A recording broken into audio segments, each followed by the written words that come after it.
Hello everyone, आज हम करेंगे क्लास 5 की ईवीएस के chapter number 4 houses all around. Razia lives in Srinagar. हर house has a fireplace and a sloping roof. Bhanwar Singh lives in Jaisalmer. His house has a flat roof and thick walls. In Assam and Arunachal Pradesh, houses are mostly made of wood and bamboo. In some places where it rains a lot, houses are built on stilts. अब इसमें paragraph में क्या कहा गया है कि रज़िया है एक लड़की जो कि श्रीनगर में रहती है और उसका जो घर है उसके घर के अंदर फायर प्लेस है जहाँ पर फायर आग जलाकर हाथ सेका जाता है। और स्लोपिंग रूफ़ है। स्लोपिंग रूफ़ किस तरीके से होती हैं? इस तरीके से टिल्टेड होती हैं। तो वो क्यों है?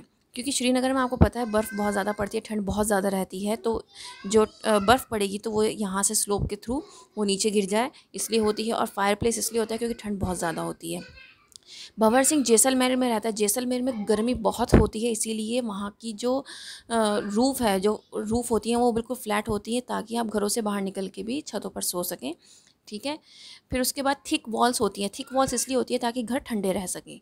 इन असम एंड अरुणाचल प्रदेश हाउसेज जो हैं वो वुड के बने होते हैं और बैम्बू के बने होते हैं। In some places where it rains a lot houses are built on steel.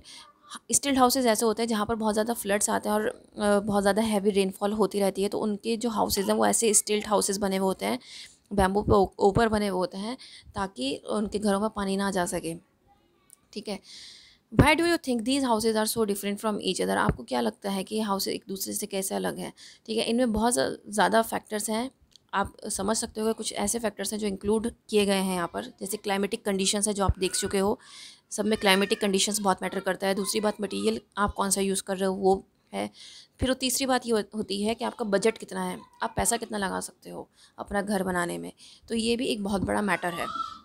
तो आप इस चीज़ को आप एक फैक्टर समझ सकते हो कि आपके तीन फैक्टर्स हैं। एक तो क्लाइमेट ऑफ दैट प्लेस जहाँ पर आप रह रहे हो, मटेरियल टू बी यूज्ड, और बजट अवेलेबल टू अस, जो हमें बजट दिया गया है उसके अकॉर्डिंग ही अपना घर बनाएंगे हम।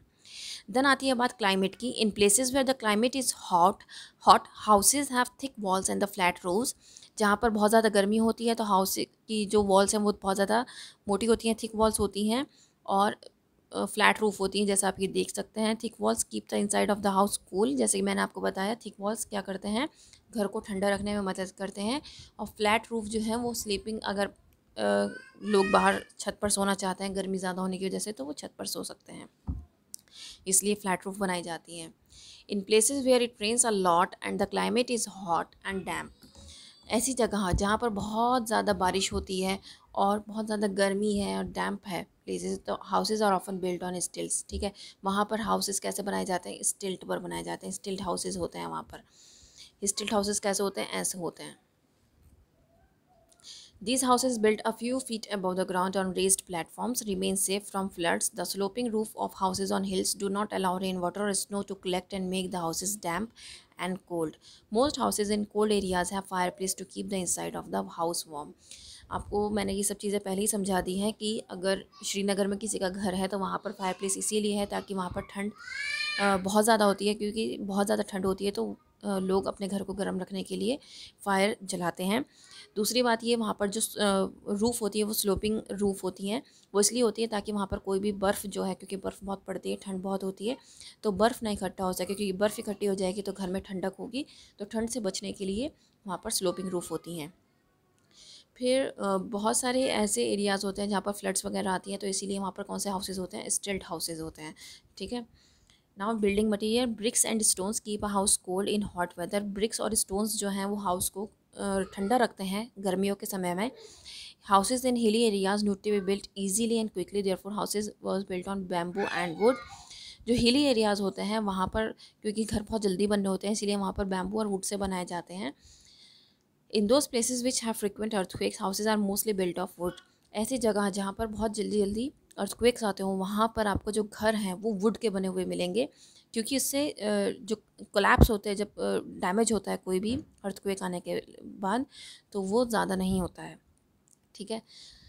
Mud bamboo and palm leaves are use to make kutcha house called huts. आपने हर्ट्स विलेजेस में बहुत देखी होंगी जो विलेज से बिलोंग करते हैं, तो वो किससे बनाते हैं? मड से बनाते हैं, बैम्बू से बनाते हैं और पाम लीव्स से बनाते हैं। These building materials are cheap and easily available. ये जो बिल्डिंग मटेरियल्स होते हैं ये बहुत ज़्यादा इजीली अवेलेबल हो जाते हैं और बहुत ज़्यादा सस्ते होते हैं। Some other building materials are concrete, glass, iron and thatch. कुछ अलग से उन्होंने मटेरियल्स बताए हैं जो हैं वो हैं concrete, glass, iron and thatch. Budget. The money available or the budget is the third factor which determines the size and design of a house. Budget एक बहुत मेन फैक्टर, मैं कहूँगी कि मेन फैक्टर होता है, क्योंकि अगर हमारा बजट कम का है तो हम कम बजट में ही अपना घर तैयार करेंगे, तो उसी के अकॉर्डिंग हम अपने सामान जो मटेरियल है वो उसी के अकॉर्डिंग लगाएंगे, अपने बजट के अकॉर्डिंग। तो वो बहुत बड़ा फैक्टर है आज घर बनाने के टाइम पे।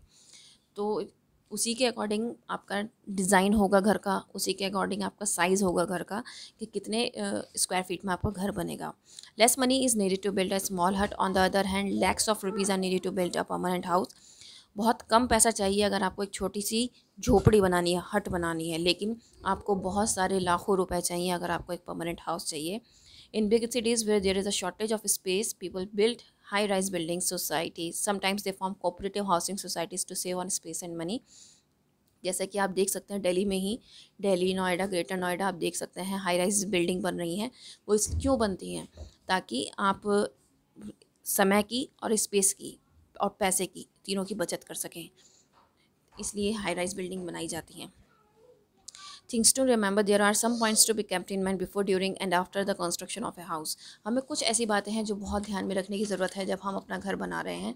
तो वो कौन कौन सी बातें हो सकती हैं? Before building a house an architect makes a plan of the house depending upon the space available and on the needs of the people who are going to live there. Architect को घर बनाना है, जो plan बनाना है वो इस तरीके से बनाना है कि जो लोगों की ज़रूरतें हैं वो पूरी हो सकें और जो स्पेस है वो पूरा कवर हो सके, और जो उनका अमाउंट ऑफ मनी है अवेलेबल हुआ है कंस्ट्रक्शन के लिए वो भी उसी कंप्लीट हो जाए उसी अमाउंट में, ऐसा ना हो कि उससे ज़्यादा अमाउंट लगे। तो ये सब कुछ आर्किटेक्ट को सोचना पड़ता है कोई भी डिज़ाइन या प्लान करने से पहले, ठीक है। These points need to be kept in mind during the construction of a house. कुछ ऐसे पॉइंट्स हैं जिनको आपको बहुत ज़रूरी है जब आप ध्यान में रखें जब आप कंस्ट्रक्ट कर रहे हैं कोई भी house. A sun facing house gets a lot of sunlight. अगर सन की तरफ आपका हाउस है तो वो बहुत ज़्यादा सनलाइट मैनुफैक्चर वो करेगा, लेगा, उसके अंदर सनलाइट बहुत ज़्यादा आएगी। The walls of the house must be strong, damp proof and well plastered. Insects do not breed on such walls. आपकी जो हाउस की वॉल्स हैं वो बहुत ज़्यादा स्ट्रॉन्ग होनी चाहिए, डैम्प प्रूफ होनी चाहिए और वेल प्लास्टर्ड होनी चाहिए। मतलब कि डैम्प प्रूफ का मतलब आप यहाँ पर ये समझ सकते हैं कि अगर आपके जैसे बारिश होती है तो बारिश का पानी आपकी छतों में नहीं रिसना चाहिए। कभी आपने घर लिया नया नया और आपका जो सीलन है वो आ गई है, ऐसा नहीं होना चाहिए। और doors and Windows must be in a direction such that fresh air and sunlight can enter even room. हमेशा घर इस तरीके से चुनना चाहिए, इस तरीके से बनवाना चाहिए कि जो सनलाइट है वो डायरेक्टली आपके रूम्स तक एंट्री ले और ताज़ी हवा आपको मिलती रहे। They must have wire netting so that flies and mosquitoes can not get in. और विंडोज़ में और डोर्स में वायर्स लगे हुए होने चाहिए, नेट लगी होनी चाहिए, सॉरी, ताकि जो मॉस्किटोज़ हैं और फ्लाइज हैं वो आ ना सकें। A house can be made safe by fitting the doors and windows with grills. आप सेफ़ कर सकते हैं अपने हाउस को ग्रिल्स को फिटिंग कराने के बाद। अपने बालकनी में फ़िटिंग कराइए, अपने जितने स्टेयरिंग वाला एरिया है उसमें स्टेयर केस पे आप सब पे ग्रिल करा दीजिए ताकि आ, आप सेफ़ रहें और आपके बच्चे सेफ़ रहें। The floor of the house must be levelled and made smooth. जो फ्लोर होता है हाउस का वो लेवल होना चाहिए, स्मूथ होना चाहिए, ताकि जो ड्रेनेज सिस्टम है वो भी सही रहे। कवर्ड होनी चाहिए, आपकी सारी जो ड्रेन्स हैं वो सब कवर्ड होनी चाहिए ताकि आप गंदी स्मेल से बच सकें और जम्स से बच सकें।